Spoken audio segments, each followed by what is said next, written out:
Hey, what is up, everybody? Welcome to another episode of the Retro Wrestling Review Series, Season 5, Episode 2.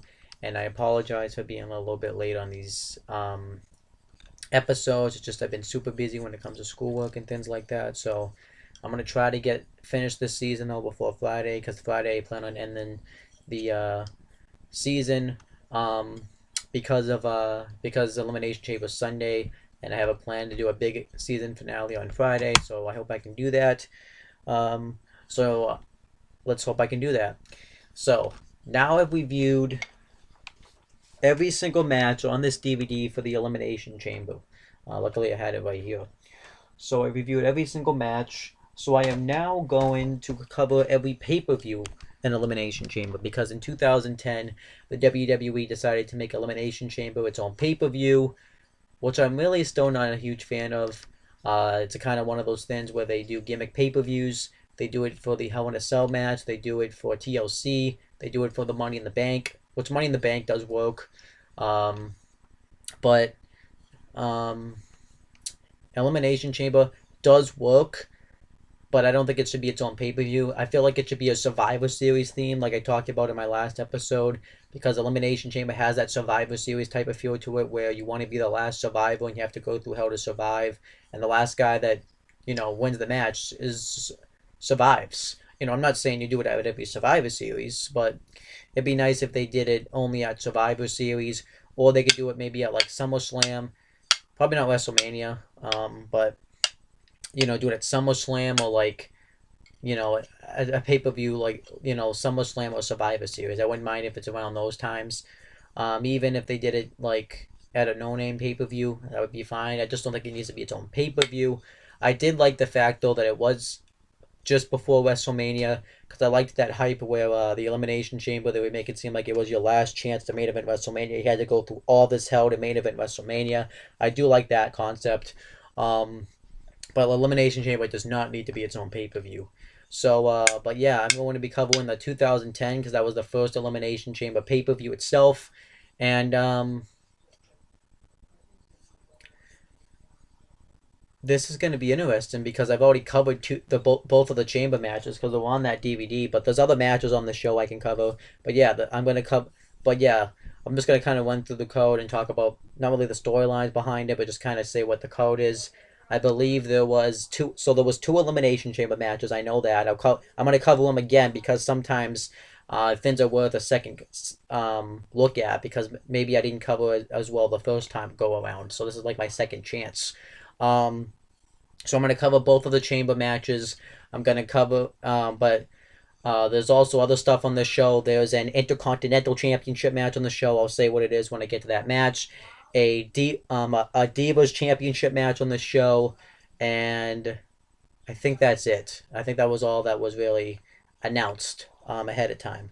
Um, so it's going to be interesting. And I'm actually looking at the poster, and I think the poster looks really cool. It's Dave Batista, um, like a close up of his face, and he has like an eye, like he's some sort of Cyclops or something. I think that looks really damn cool. Um, yeah, now that I've kind of hyped up the pay per view, let me talk about it, the pay per view itself. Okay, so first they play a video package hyping up the Elimination Chamber pay per view. They talk about how tonight's the Elimination Chamber. It's the final stop for the road to WrestleMania. And they say that it's, the final chance to main event WrestleMania. It kind of shows all the guys. Then they hype up the match. And they say that they're going to win a main event WrestleMania. I thought it was really cool. Watching this video package, though, kind of what I've been kind of noticing going back and watching these, it's really weird seeing some of those superstars from back then. Like the biggest example is obviously Triple H. Nowadays Triple H has his hair clean shaven. He doesn't have that lawn mop head anymore. Um, and he just looks like he looks like a corporate guy. Back then he was the wrestler. So it's really weird to kind of see him like that watching it back now. But obviously I was used to it back then. Um, Obviously Sheamus doesn't have the mohawk and like the little braids he does with his beard anymore. It's definitely different to see Sheamus like that. It's really different to see CM Punk with his long hair. And this is like straight edge society Punk, not the one that got his head shaved and the cult of personality, best in the world CM Punk. So it's really different. Who else is in this show? That it looked really weird. Sheamus, Triple H, or somebody else. Because it's all in. It's actually all in here. Let me just get it. Let me see. It was somebody else. No, nobody else really looked at that different. But like Triple H, it's really weird to see him with his blonde hair. So I find that funny. But yeah, I liked it. I liked this promo. It was a great way to hype up the chamber matches, and I thought it was a really good hype video. I mean, this is the one thing that WWE always knocks out of the park is the hype videos going into the pay-per-view. I think they just knocked those out of the park. Okay, so we had the actual show itself. We had Jerry the King Lawler, Michael Cole, and Matt Striker on commentary. I actually thought they did a pretty good job on commentary. I think Matt Striker is actually pretty good on commentary. He's really good at calling the history of the events and kind of naming like why the moves hurt and stuff like that. So I think he's good in that aspect. And he was obviously the heel commentator, and I think he did a pretty good job with that as well. So I thought he's pretty good. I always thought he was pretty good on commentary. I can kind of see why they took him off because then they had other people come back, but I really wish they kind of could have kept him doing something in WWE because he actually was good at calling the history behind it. Maybe like a play. I wish he could have kind of been a play-by-play announcer, but he's in Lucha Underground now, so. But anyhow, then we had the first match. It was an Elimination Chamber match for the WWE Championship. WWE Champion Sheamus versus Kofi Kingston versus Ted DiBiase Jr. versus John Cena versus Triple H versus Randy Orton. And the reason behind this match was because Sheamus, he was a really new guy at the time coming into the WWE. He had come into the WWE in the summer of 2009, and he had progressed his way up the card. He had defeated John Cena in a tables match to become the brand new WWE Champion. In a shocking upset, he was the first ever Irish-born WWE Champion. And then he went on to defeat Randy Orton to successfully retain his title at the Royal Rumble. So that kind of led to Sheamus to get here. And the other superstars got here because John Cena they all had qualifying matches. John Cena had defeated Cody Rhodes. Randy Orton defeated Shawn Michaels. Triple H defeated Jack Swagger. Ted DiBiase Jr. defeated Mark Henry. And Kofi Kingston defeated the Big Show, all to qualify. And all these superstars, a lot of these superstars pretty much had a history going back into this match, though. Obviously, you had Cena and Sheamus who had a history because of their matches at TLC and stuff. You had Sheamus and Randy Orton who had a history because of their match at the Rumble. You had John Cena and Triple H who had history from the matches all throughout the years, from WrestleMania 22 to Night of Champions 2008, their past matches. Even the triple threat match they had with Orton in 24.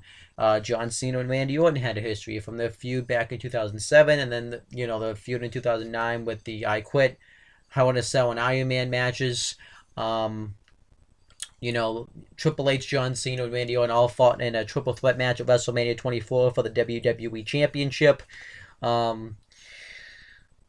Triple H and Randy Orton had a history going back from their to their days in Evolution, and then eventually when Orton had turned face, they had a feud, and then they had another feud back in 2007 and in 2008 for the WWE Championship, and then they had the feud rekindled in 2009. They had the match at WrestleMania. Orton ended up taking out Triple H in 2009, and then they had the 3 Stages of Hell match. So this was the first time they were in the ring together for a while.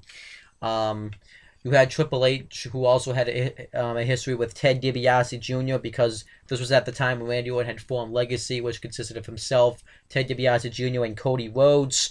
And Triple H, when he was with Shawn Michaels with DX, had a history with Legacy's Cody Rhodes and Ted DiBiase Jr. in tag teams because they wanted to Triple H wanted to go after him for preventing him to get to Orton. And you obviously had Randy Orton and Ted DiBiase Jr., who at this time were all in Legacy together, and they were kind of teasing tension between Legacy because Cody Rhodes had cost Randy Orton a chance to at the Royal Rumble to become the WWE champion. And they were teasing the tension between Legacy And you also have Randy Orton and Kofi Kingston, who had a past history because Randy Orton had blamed Kofi Kingston for costing him the WWE Championship, and then this led to their feud going into Survivor Series and then TLC. So overall, everybody in this match had a history with each other, so I thought it was good in that aspect as well. So let me talk about the match itself. And like I talked about, a year makes a difference. A year can make a difference in people's career, and it definitely made a difference in Kofi Kingston's career. I talked about this when I did the DVD review. Kofi Kingston, a year prior to this, was the fun-loving Jamaican accent wrestler, and then he just completely transitioned into a brand new Kofi Kingston. He was now had an American accent. He was actually serious. He was still the fun-loving Kofi Kingston, but he wasn't. But he was more serious and Kofi Kingston. He was actually more determined, which was what I liked. And this feud, you thought they were going to take him as a legitimate superstar in the WWE. He was going to get pushed, but it was not to be. And but it was good.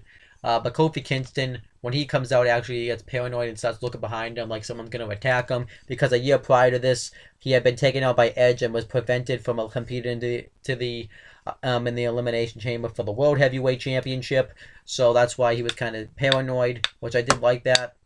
And but Kofi Kingston and Sheamus start the match off. Sheamus immediately tries to go for a blow kick on Kingston, but Kingston moves out of the way, hits a few kicks on Sheamus. Sheamus tries to hip toss him on the outside onto the chamber, and Kofi Kingston lands on his feet. He hits an enzuigiri on Sheamus, then he hits a crossbody coming into the ring, covers him, but Sheamus kicks out. And then Sheamus dominates the matchup for a while. He beats the crap out of Kofi Kingston pretty much the entirety of the 5 minutes. He throws him spine first into one of the pods. And then eventually he tries to finish Kofi Kingston off. But then it's time for the next guy to come in. And the next guy that comes in is Triple H. And he has that evil smile on his face because Sheamus had taken out Triple H on the Go Home show of Raw. So he wanted to get his hands on Sheamus. So they have a face-off. And then Triple H beats the crap out of Sheamus. He hits a high knee on Sheamus, and he just beats the crap out of him. But then Sheamus tries to go for the high cross, but Triple H counters into the DDT. And then Kofi Kingston starts to get some offense in. He hits a crossbody. He goes to go hit it on both guys, but Triple H moves out of the way, and he hits it on Sheamus. Then he Irish whips Triple H into Sheamus. Triple H lands on the outside. Kofi Kingston hits 10 punches in the corner, and then an uppercut on Sheamus. Then he hits a boot drop from the top rope to the outside onto Triple H, onto the chamber floor, which I thought looked really cool. And then Sheamus hits a wicked clothesline on Kingston, tries to cover him, but Kingston kicks out. Then the next entrant comes in, it's Randy Orton, and he immediately comes in, he takes everybody out. He tosses Triple H on the floor, he throws Sheamus and Triple H face first into the chain-link fence, which I've talked about this before. The fact that it was PG kind of hurt this match just because there was no blood. And I'm not like one of those blood crazed fans, but I feel like in the Elimination Chamber, a steel cage match or a Hell in a Cell match, there should be blood just because of the fact that it's really unbelievable that your face gets thrown into a chain-link fence or into a cage wall and you don't bleed at all. I just think it's stupid. And sometimes I think blood can help storyline of the matches, make the matches mean something. I'm not saying you should have blood in every match, in every big important match, but if the feud calls for it, there should be blood. But that's a topic for a different video. But Orton continues the domination, and then eventually Kofi Kingston hits a crossbody and takes out all three guys, which I thought looked cool.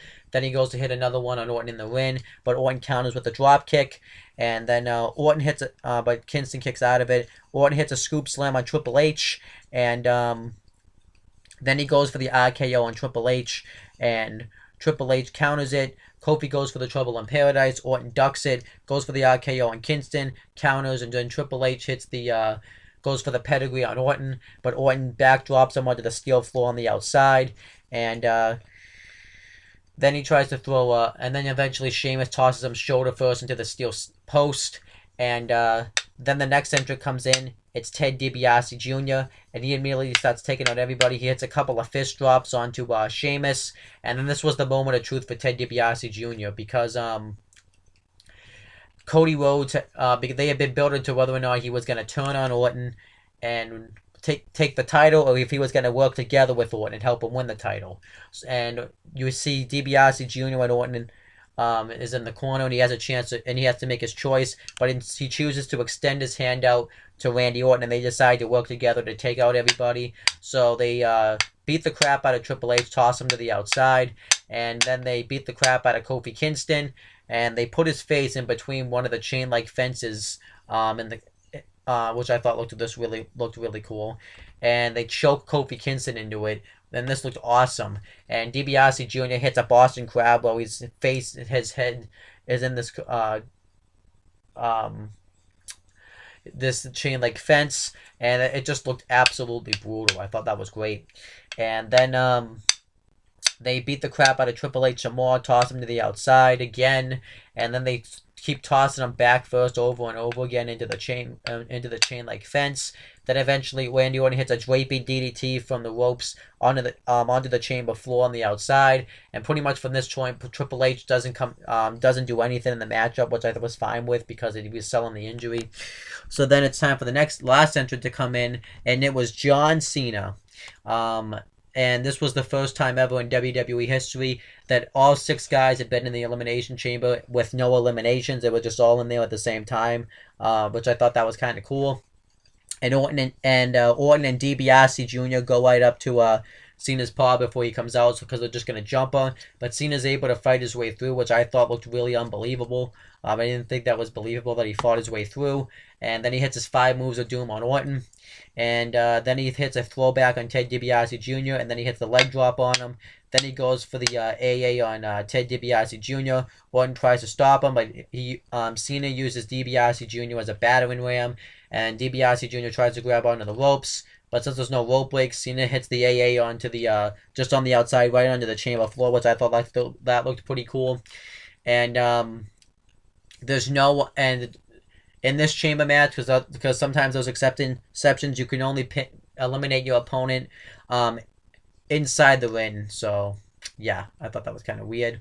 Then Orton tosses Cena on the outside. He beats the crap out of him there, but then eventually Cena gets DiBiase Jr. into the STF, but Orton breaks it up, and Orton hits a neck breaker on Cena, goes for the RKO, and as he's doing it, Cody Rhodes comes out with a lead pipe, and he tries to get Randy Orton's attention so he can use it, but Randy Orton ignores him, and he tosses it in the ring right next to Ted DiBiase Jr.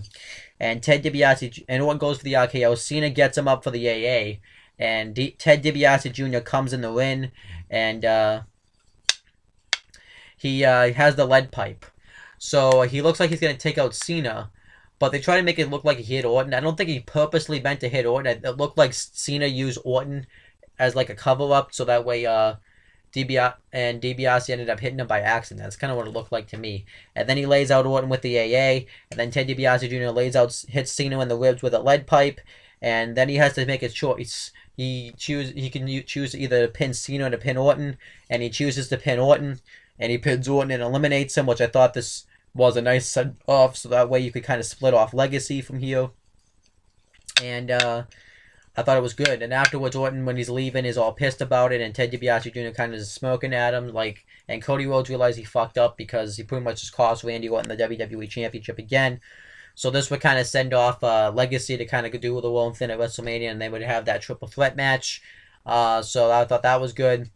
But then eventually, Kofi Kingston hits a Hurricanrana in the win on Sheamus, and he hits a Trouble in Paradise on Ted DiBiase Jr. and eliminates him. And then Sheamus hits a bro kick and a high cross on Kofi Kingston, eliminating him. And Kofi Kingston would go on. This was pretty much his last shot in the main event. He really just kind of became just a mid-card talent up till recently. So that sucks to be Kofi Kingston.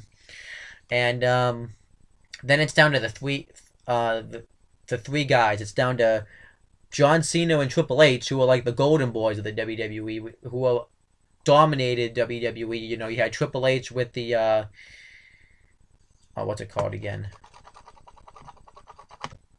The Reign of Terror, I believe it's called. And you have John Cena, who has had his own Reign of Terror where he was burying talent. So it was kind of funny. And it was down to Sheamus. Whoever would have thought. I mean, it made sense because he was the champion. Whoever would have thought the young guy would have lasted. and Orton would be the first guy out. It's kind of funny.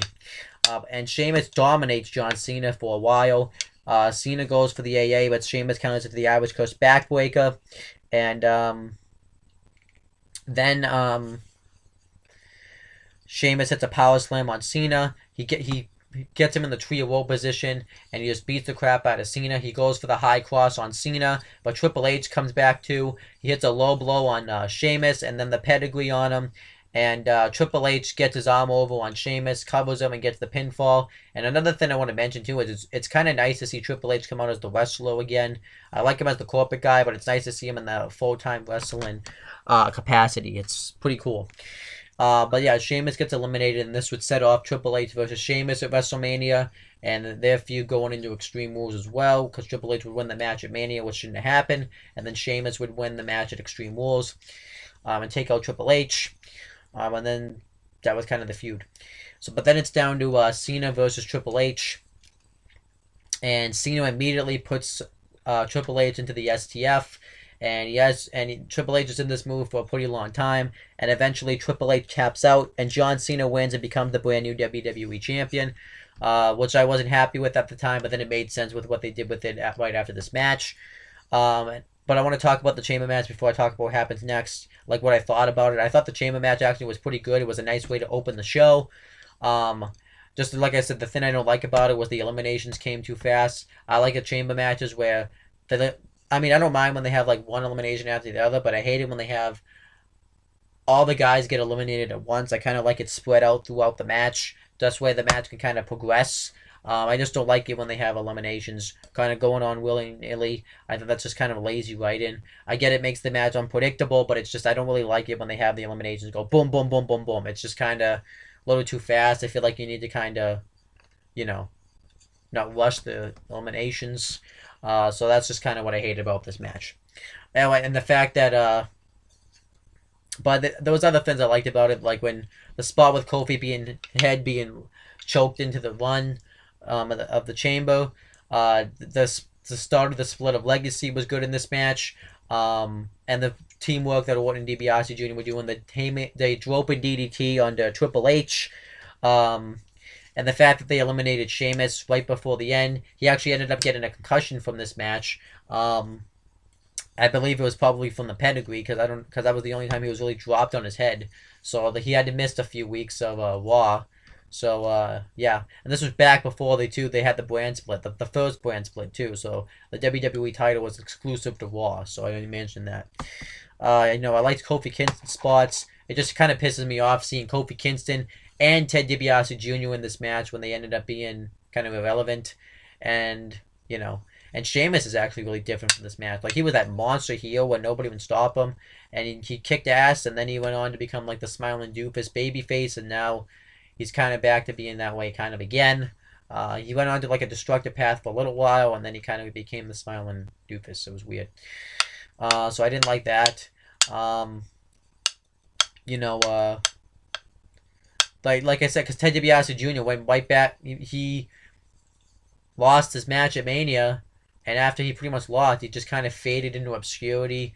He was being buried on Raw, and he just got buried really bad. And then eventually he went to SmackDown, rekindled his thing with Cody Rhodes, but it didn't really work out. And then eventually he just left the company because he wanted to have a family, and it's not like he was going anywhere in his WWE career. So I could see him coming back maybe one day, but I'm not sure. I mean, I hear he's doing pretty well by him out of WWE. So, and obviously Cody Rhodes, seeing him on this pay-per-view pisses me off. I don't think I see him coming back to the WWE. Maybe someday. It's always a never say never with the wrestling business. But Cody Rhodes, they've completely dropped the ball with him. I'll talk about that more though as I progress in this Elimination Chamber review series. And who else? But yeah, Sheamus, he's still kind of ended up becoming a big star. They were really pushing Sheamus, and he ended up having a little bit of a struggles. We'll talk about that as I continue with this. So obviously Cena, Triple H, and Orton all ended up coming out fine from this because they're like the three main guys of the company. But anyhow, let me kind of continue and segue to the next thing. But yeah, the match though I thought was a good match. So then John Cena's celebrating the fact that he won the title. It's a really emotional moment. He was happy about it. And then Vince McMahon comes out. And he was the big heel at the time. He had just recently turned back to the big McMahon boss heel. And he announces, he congratulates John Cena for winning the match and how he's going to WrestleMania to defend the title. But it's as long as he can defeat this man. And it ends up being Dave Batista. Now, the reason why this was happening is because Batista was kind of doing McMahon's bidding at this time. He was kind of Vince McMahon's heavy. So that's why this happened, and it made sense. And Batista had attacked John Cena before this, so this made sense to happen. And he had mentioned that, next time John Cena and him were in the win together, it was going to be a bad dream. They were kind of teasing a feud between Cena and Batista, and this was the perfect way to kind of really set up that feud. So Batista comes out, and Cena wants to do the match anyways, and he hits a surprise right hand on him, and this just pisses Batista off. And he hits a spear, a Batista bomb on Cena for the win, and wins the WWE Championship. And that was the end of the match, really. And then afterwards, Cena walks away all disappointed that he lost and everything, the typical Cena stuff, and that was about it. But overall, and this obviously launched the Batista-John Cena feud where Cena would win every match. So Cena would win the match at Mania, Extreme Rules, and Over the Limit, and then eventually Batista would be gone out of the company afterwards. And but heel Batista at this time was awesome, man. Like, especially too once he had won this title from Cena, it was great. Him talking about how Cena hugs fat girls, and how a bunch of fat people paid 2 seats to see him, and all I see are money, dollar signs. Heel Batista was awesome. And yeah, and this led to I thought the great feud between Cena and Batista. So I thought it was great. This match was good. I thought this match was good. An Elimination Chamber match I kind of look at as good as kind of like not necessarily the storyline going in, because storylines with Elimination Chambers aren't going to be the best. If the storyline's good, though, that can help. The match itself, if it's a good match that has some storytelling in there, but it has some spots in there. And then obviously the follow-up. And that's kind of how I look at these past wrestling matches. And overall, I think the match, the storyline is pretty decent. It has a lot of people that have had feuds with each other. You have the match itself that's good. You have, everybody... you have the storyline elements in there. You have the nice spots in there. Just don't really like the elimination stuff that came so quickly. And obviously the aftermath is pretty not that I would say is okay. You have for the short term, long term, not so much. But that's it. So I'm gonna continue reviewing the show now. Okay, so next match was an Intercontinental Championship match. Intercontinental Champion Drew McIntyre versus Kane. This match was a SmackDown match because the IC title was on SmackDown. And not really much reason behind this match. They had a match prior to this on SmackDown, and it broke into chaos, so that kind of led us to this match. At the time, in 2010, WWE didn't really do a lot of storytelling, which was why 2010 really wasn't that good of a year for WWE. So that was kind of the reason for this match. This match was decent. I didn't think it was just kind of there. It really wasn't anything special, but it was a decent match. Kane dominates the first half of it, but then McIntyre starts to work on the left arm of Kane. He hits a jumping double knees to the arm, and he just dominates the left arm of Kane, but then Kane starts to make his comeback. He hits a big boot, a flying clothesline. He goes for the choke slam. McIntyre fights out of it. He goes on the apron. Kane beats the crap out of him, hits a big boot from the apron, which knocks McIntyre on the floor, and he beats the crap out of him. Drew McIntyre outside the ring, bounces his head off the steps, and he gets him back in the ring. McIntyre rolls out again. Kane goes after him again, throws him back in the ring, and then the referee has to separate McIntyre and Kane from the ropes. And eventually, Drew McIntyre hits a thumb to the eye on Kane and hits the Future Shock DDT for the win, and he retains his Intercontinental Championship. So, yeah, that was the match. I think this match pisses me off because after this, because Drew McIntyre, if you didn't know, was the chosen one. He was Vince McMahon's chosen one. He was told he was going to be a future World Heavyweight Champion one day. And nothing came of it. He eventually kind of faded away into obscurity. He was getting buried. He was barely on TV after this. after he lost his title anyways, and he went on to become a joke, and then he eventually left the company. And there's a whole reason behind that. Apparently, he wasn't the nicest person to be around because he had just lost his mother. I mean, it doesn't really mean you should treat people rude, but he was going through a tough time, and WWE really didn't help him out. I'm kind of pissed about this. This guy was really talented, and then eventually he went on to TNA, and now he wants to leave TNA. I don't know. I don't think he's ever going to come back to wrestling. I see him going to like Lucha Underground or something. And Kane is still in the company today. He's recently remasked, but he's kind of been in the same role. He's been world champion and stuff, a tag champions, but he's been in kind of the same role he was since this. So, yeah, this match though was decent. Okay, so next, Gail Kim's backstage, and before I explain the segment, let me kind of explain what's going on. So Gail Kim and Maurice are about to compete in the finals for the Divas Championship tournament. And the reason they had to have this tournament is because the original champion, Melina, had gotten injured. It says, on January 4th, 2010, WWE vacated the title after then Divas champion Melina sustained a torn anterior cruciate ligament. A tournament was started 2 weeks later on Raw. So Maurice defeated Brie Bella in the quarterfinals, and in the semifinals she beat Eve Torres, and Gail Kim defeated Jillian Hall in the quarterfinals and Alicia Fox in the semifinals. And that kind of led us to this match. And Maurice was trying to be a good sport. She would talk French to her and says she wants to be a good sport because of everything that the woman from SmackDown were doing was just a complete joke. Because at the time they would do things like making fun of Mickie James, and Laycool was like, calling her fat and everything, and she thought that was disgraceful. So this backstage segment, Maurice comes up and talks French to her and says that she wants to have a good match and prove that whether it's sexier and better than the SmackDown divas. And Gail Kim talks French back to her and says, "You don't think I've been up to your little screwed? I know you've been trash talking me, and it's not going to work, and I'm going to beat you tonight and win the Divas title." And then we have the match itself, and the match never happens. This at the time, the SmackDown consultant Vicky Guerrero comes out and says that since they've been talking trash about the Divas, and I'm the one with the real authority here, I'm going to put your match on hold, and instead, you guys are going to have a tag team match against Laycool, which was Layla and Michelle McCool. And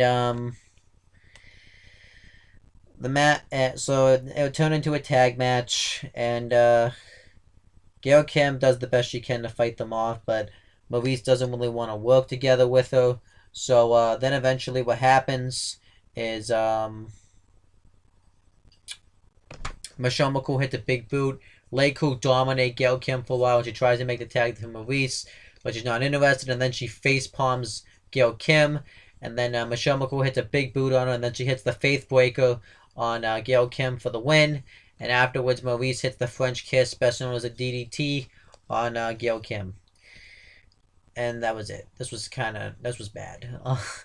For a few reasons. One, I want to get to the reason, they had hyped up this tournament for weeks, and obviously this was exclusive to Raw too. I mentioned it. And then they just decided to change the match the last minute. That was dumb. Then, this was just when the Divas were being really misutilized by the WWE. It wasn't as bad yet, but it was pretty bad. They had divas in there that couldn't wrestle, like Maurice, and like Eve Torres, who I talked about, who wasn't that great of a wrestler. Jillian Hall. They had people like, that just couldn't wrestle. They were demeaning Mickie James at the time, and they made Mickie James pretty much leave the company. And they really did a lot of damage to the Divas division that took a while for them to recover. They finally recovered it. But it took a while. Having that Divas title just really hurt the Divas division. It was just sad.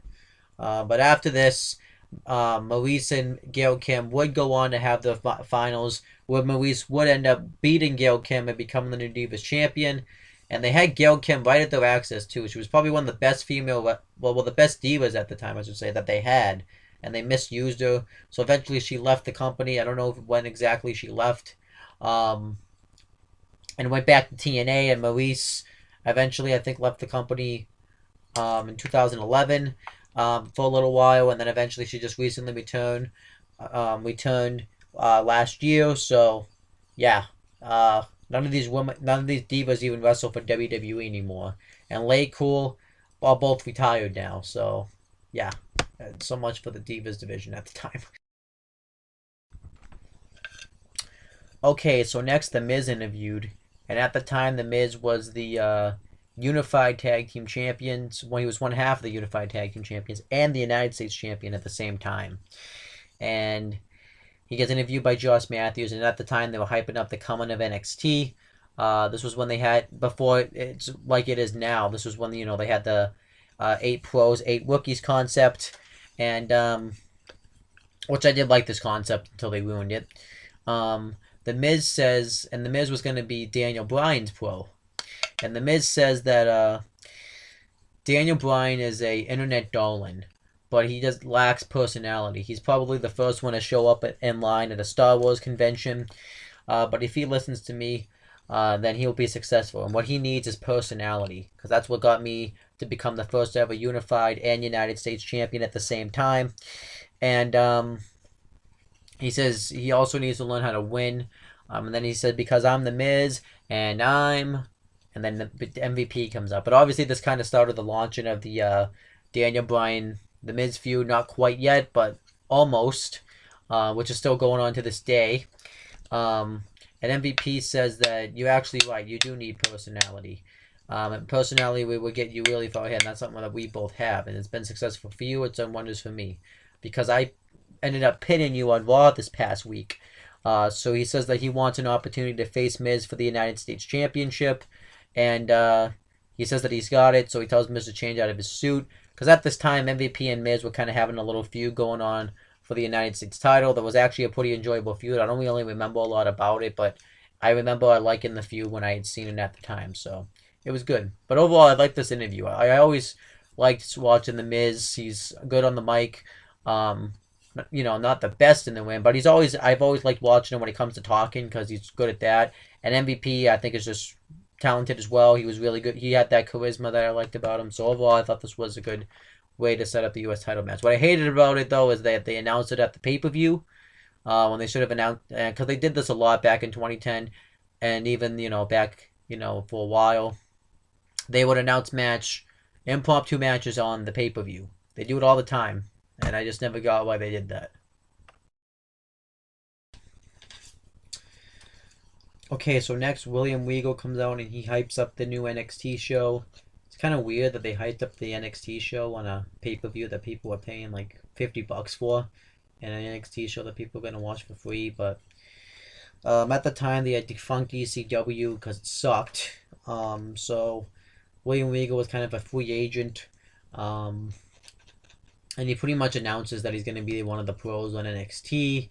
And, he says that he's the most qualified pro because he's had the most experience and people could learn a lot from him. And he says that all you fans, you lovely fans, could learn a lot from me. And then Edge comes out and interrupts him. And Edge at the time had won the Royal Rumble. And they wanted to get him on the show somehow because they didn't have a match or anything. So he says that he came out here because William Regal was blowing the bricks off him, and he came out here to make an announcement that people actually want to hear, and that he came out here to announce that tomorrow night on Raw, he's going to decide who he's going to face for the, since he won the Rumble, he's going to decide which champion he's going to face in the main event of WrestleMania, which he didn't end up main eventing WrestleMania that year because there was a different match that was more important. And he says, as for tonight, I'm here to do something else. And then he spears William Regal for no reason, just to be a dick. So, and then he leaves. Yeah, that was it. It was a waste of time, and a pointless segment. And I hated it too, because I've never cared for Face Edge. I always liked him, like, before he became the Ultimate Team Opportunist. I liked that Face Edge, like in 2002 and stuff. But Face Edge from, like, 2010 and even going into like 2011, I hated Face Edge. I just even like when I even back then when I really wasn't paying attention to like the booking or anything like that, I still kind of didn't care for Face Edge. I just thought it was really weird to see him as a face after he had because he pretty much had been a heel, and I'm like, I don't really know why I'm supposed to cheer for Edge. I didn't really buy into him as a babyface, and he was just so goofy as a babyface. When and I remember he cuts a promo later on in the year turning heel, um, and I loved it at the time because I'm like, yes, this is the Edge I like. Because I actually liked Edge better as a heel. I've always preferred him better as a heel. Um, and it's where he's the best suited. And I mean, obviously now he'll come out and get cheered, and he can be a face if he wants. But I just never cared for face Edge. It was just awkward.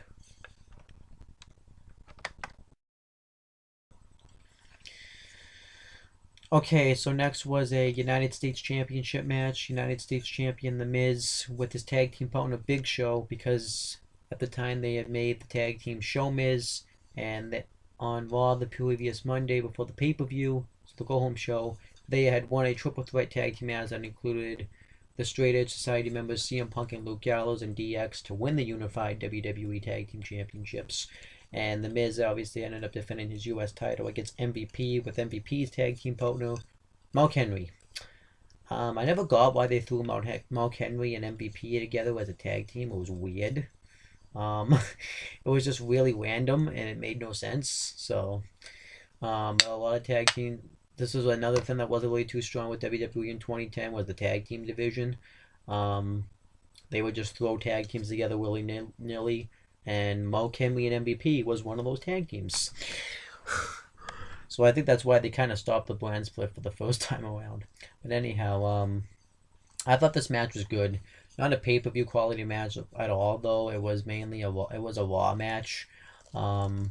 And this match was, by the way, the U.S. title is exclusive to Raw. So MVP though dominates the first half. He hits a nice belly to belly throw on Miz, but then eventually Miz hits a double knees to MVP's chest while he's in the corner, and he dominates the matchup for a long time. I thought it was pretty good.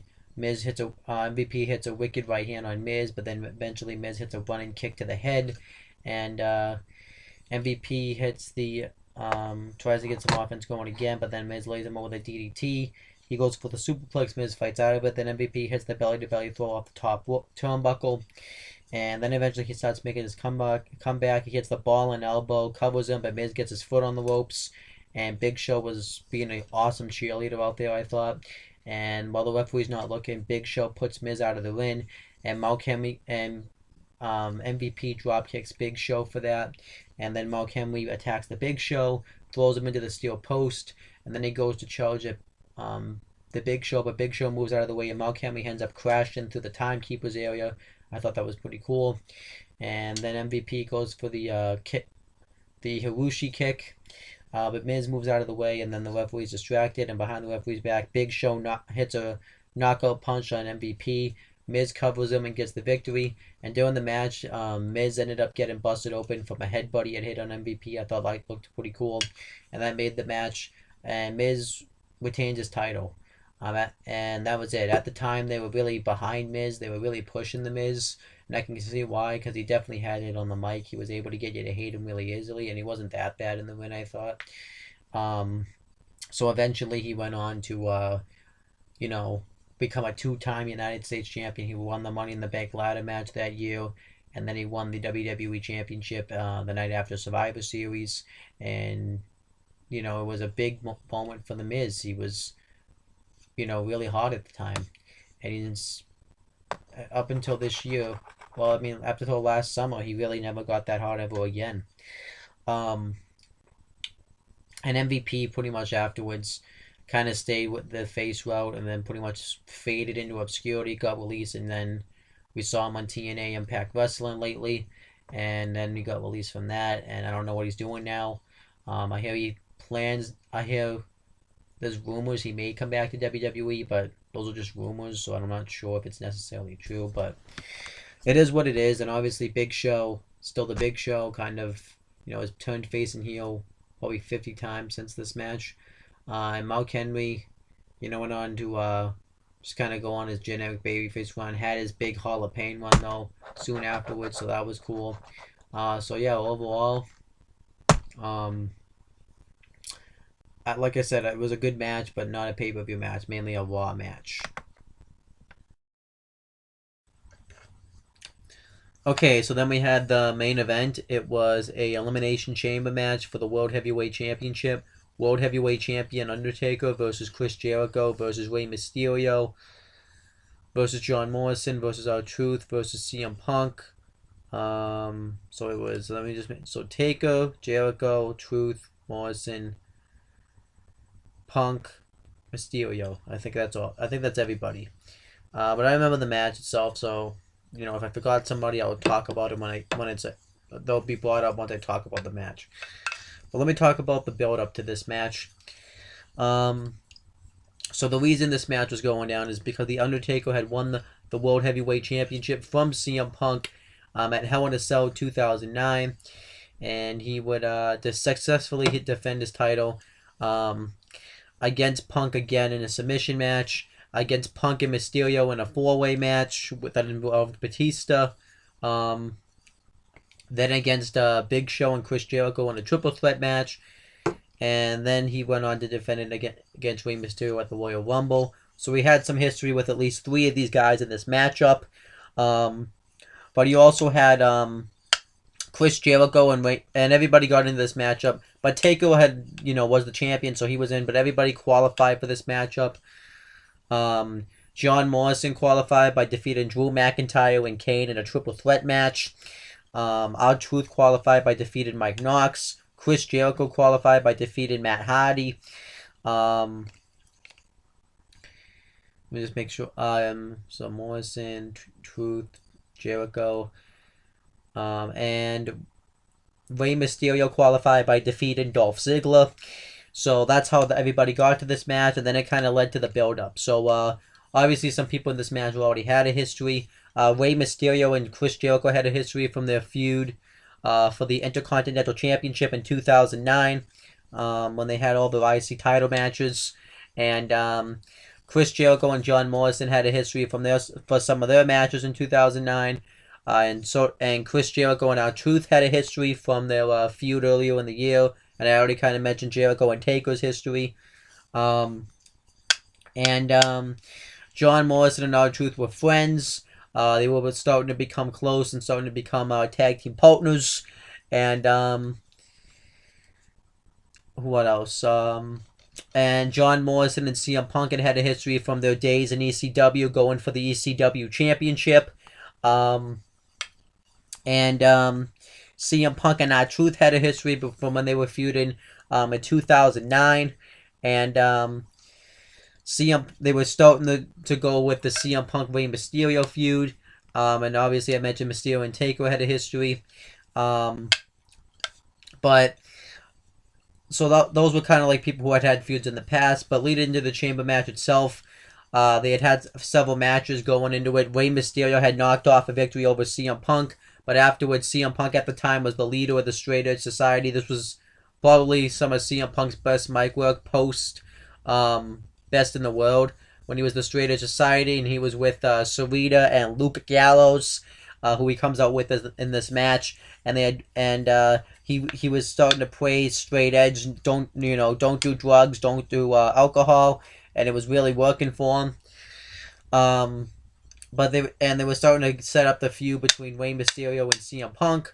And CM Punk looked like a real contender in this match. He had laid out everybody in this match that was in this that was in it. Mainly all the faces. But John Morrison was a concern in this match because he had a lingering ankle injury from when he was from having a match with R-Truth. And then Chris Jericho was able to knock off The Undertaker due to interference from Edge. And then it led to the match itself. Then it led to a tag team match with CM Punk and Luke Gallows versus R-Truth and John Morrison, where CM Punk laid out everybody, including Rey Mysterio, in that match. And it led to Undertaker getting his revenge on Edge, choke slamming him, and Jericho laying him out with the Codebreaker in a face-off between Chris Jericho and The Undertaker. So this was all, I thought a solid build-up to this match. And let me discuss the match itself. So everybody made their entrances and went to the pods. And I'm saying this because Undertaker was making his entrance to go into the pod. And normally when you see The Undertaker come out, he has a nice slow entrance coming to the ring. That was not the case in this match. What happened is he usually has flames from the pyrotechnics that come up during his entrance, like the fire. But they had a pyrotechnics mess up. They were mistimed, so Undertaker ended up almost catching on fire. He would have probably burned to death. So Undertaker had to rush towards the ring, and I think he was legitimately pissed off. And before that, Undertaker had suffered first and second degree burns, and he had suffered a little bit of heat stroke. And you could definitely tell when you watch him in the chamber because you see him sweating in there. And when as the match progresses, you see that his chest is really red, so it's not good for the Undertaker. So yeah, it kind of sucked to be Taker. And then the two guys that start off are CM Punk and R-Truth. But before R-Truth comes out, CM Punk comes out to cut a promo, and he talks about how he finds it fitting that all four of you guys are locked inside pods to stop your addiction to drugs and alcohol. And he says that I don't look at this match saying that I'm locked in with you guys. You guys are locked in with me. And he says that he's going to be doing them a favor by giving them the beatings. And tomorrow when you wake up, you're going to know that you got a beating from CM Punk. And you're going to be all depressed that you didn't win. And you're going to be reaching for your alcohol and your drugs and pills and everything. I thought it was a great promo by Punk. And then he goes to say to let this power straight edge flow through you. But then R-Truth makes his entrance, and Punk and he has this whole what's up thing going on.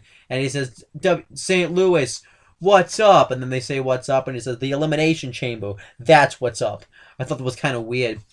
Yeah, but Punk and Truth stop the match, and R-Truth kicks his ass in the beginning. He clotheslines Punk onto the chamber outside where the chamber floor is.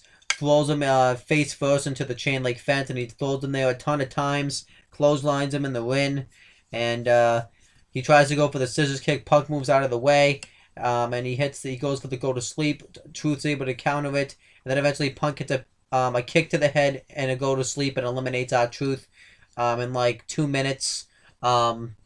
So CM Punk has some time to take a break. So he grabs the microphone and he looks at each guy in the pod, and he tells Undertaker that if you better pray that your pod doesn't open next, because I'm gonna tap you out just like I did at Breaking Point. And then he says that you think that you're a real rock star. I'm gonna show. You're dead wrong, and I'm gonna kick some of your teeth out and make you look ugly. And then he tells everyone to put their hand on the screen and let the power of CM Punk flow through you. So I thought CM Punk had a great promo. And then the next pod opens up, and it's Rey Mysterio, and Mysterio and Punk have a good little match. Mysterio tries to go beats the crap out of Punk. He hits a Cena senton, and he goes for the 619, but CM Punk hits a counters with a scoop slam, and then they fight on the outside.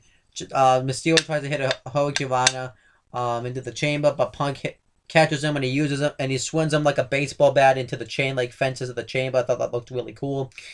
And then eventually Rey Mysterio hits a surfboard bulldog, and he goes to go off the top rope and just hit a splash on Punk, but Punk is able to catch him, and he goes for the go to sleep off the top rope, but Mysterio counters into a Rana into the chamber, and then he hits a splash on Punk for the win, and not for the win, but eliminates Punk. And then the next entrant comes in, it's Chris Jericho, and Jericho tries to get the upper hand at first, but Mysterio is able to sees him coming and is able to kick his ass for a while. Then eventually Jericho hits a clothesline on Ray, tosses him to the outside, and Mysterio hits a 619 on Chris Jericho, and he goes to hit the senton on the outside, but Jericho moves out of the way, but Mysterio catches himself onto the chain link fence like he's Spider-Man, and Jericho then slams Rey Mysterio down onto the chamber face first. And then Matt Striker on commentary says, and that was Venom. I thought that was actually a good line. And then Jericho just completely dominates Rey. He throws him face first into the pod. And then he gets Rey into the walls of Jericho. But then the next pod comes out, it's John Morrison. So Morrison comes out, he cleans house for a while, starts going off on Morrison and Mysterio.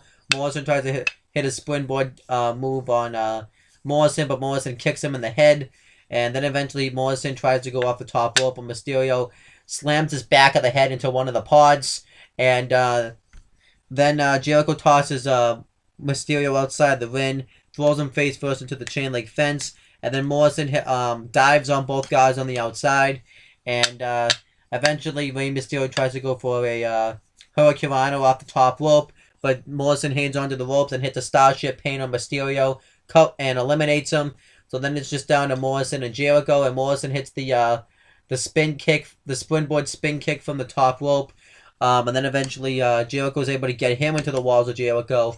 But then the last entry comes in. It's the Undertaker, obviously, which everyone popped for, and I think they waited a couple minutes to let him out, like making sure that he could go because of his burns. And I respect Taker tremendously for still continuing to wrestle this match, even though he had that pyrotechnic incident. So, a little bit of respect for him will never go away. And Undertaker comes in, and he starts cleaning house. He hits and beats the crap out of everybody. He tries to hit a double choke slam on Jericho and Morrison. They fight out of it, and they hit a double suplex on Taker, and they double clothesline him out of the ring. And then Jericho tries to attack Morrison, but Morrison hits a roll-up on him. Then eventually Jericho hits a back body drop on the outside and sends Morrison crashing into the chamber floor. And then he starts slapping Taker on the back of the head, being all cocky about it. And then Taker gives him a weird look. And Jericho gets into the hides into one of the pods.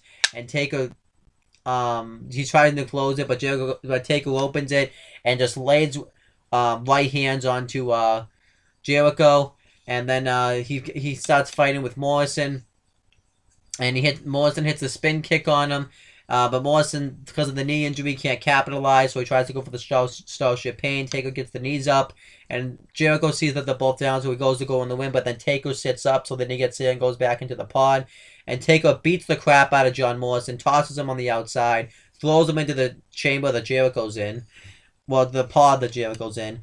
Then he tries to powerbomb Morrison into the chain link fence, but Jericho intervenes, tosses Taker into a pod, and then Morrison dives off the chain link fence onto Jericho, and Morrison and Jericho fight for a little bit, and then he tries to go for the spin kick again, but then Taker catches him and hits a choke slam on Morrison onto the chamber floor, and covers him in the win and gets the pinfall, because you can only win this match you can only eliminate people in the win. So then it's down to 2 men. It's down to the Undertaker and Chris Jericho, two former world champions, and WWE champions. So I thought it was great that they were the last two also pretty top guys, I'd say, of the time, in the ruthless aggression era / attitude era.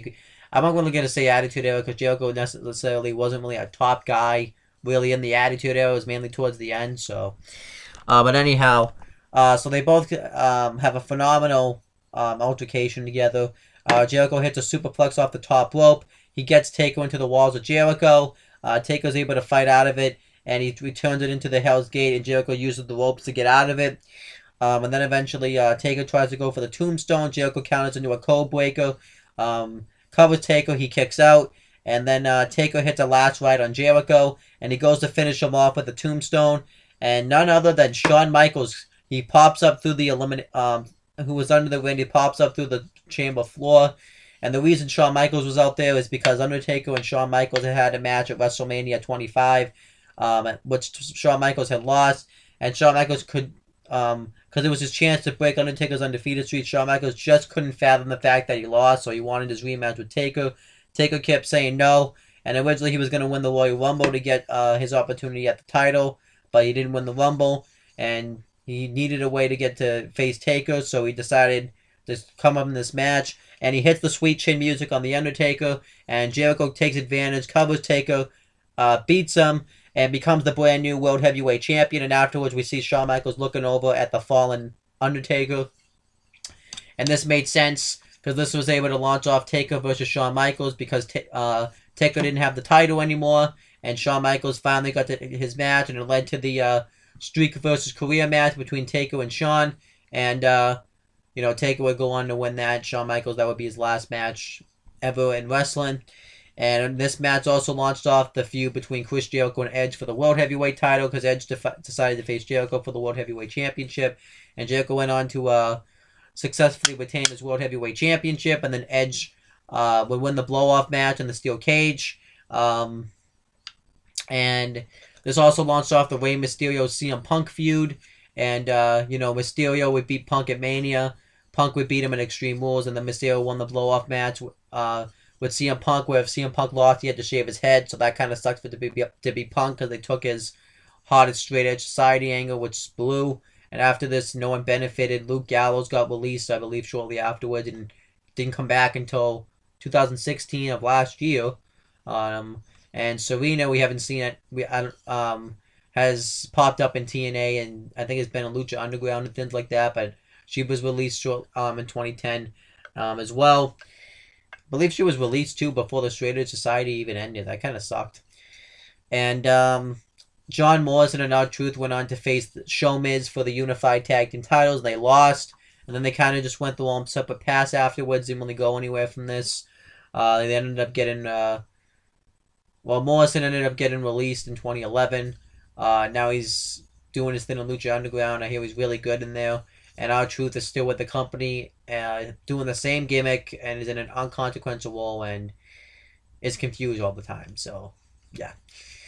So that's kind of where everybody went from this match. Some people went in good places, and some people went... And Rey Mysterio, too, isn't even in the company I just thought of anymore either. He's also on Lucha Underground. But it's not like he left in bad terms. I think I do see Rey Mysterio... I'll probably keep saying this as I do these past reviews. I do see Rey Mysterio coming back to WWE someday. To do maybe like one more match, or to have like one more run in the company. And maybe like a part-time role or something. So I do see Rey Mysterio returning soon. But that's kind of like where this match went. But overall, I thought the match itself was... I thought the match actually was really good. I like the WWE title chamber match, I think, more. I think this one... just kind of wasn't really as good as that one. And, they had a lot of things that, this was kind of the case where the eliminations kind of took place too early. There wasn't like a lot of storytelling in this match until maybe the end with Jericho and Taker. But the stuff I liked about it was John Morrison looked really strong in this match. He eliminated Rey Mysterio, a former world champion. CM Punk's promo. I think CM Punk, that's what I didn't like about it either. CM Punk should have lasted longer than he did in this match. You could still do what you did with Mysterio eliminating him, but I just think he should have lasted longer. I wonder, though, if they should have had CM Punk and John Morrison, or CM Punk and Mysterio start this match off instead of R-Truth. R-Truth being in this match was really pointless. He lasted 2 minutes. That was weird. What else? I can't really think of anything else. The finish, though, on this match I thought was really well done. So overall, this match I thought was really good. But not like a great match.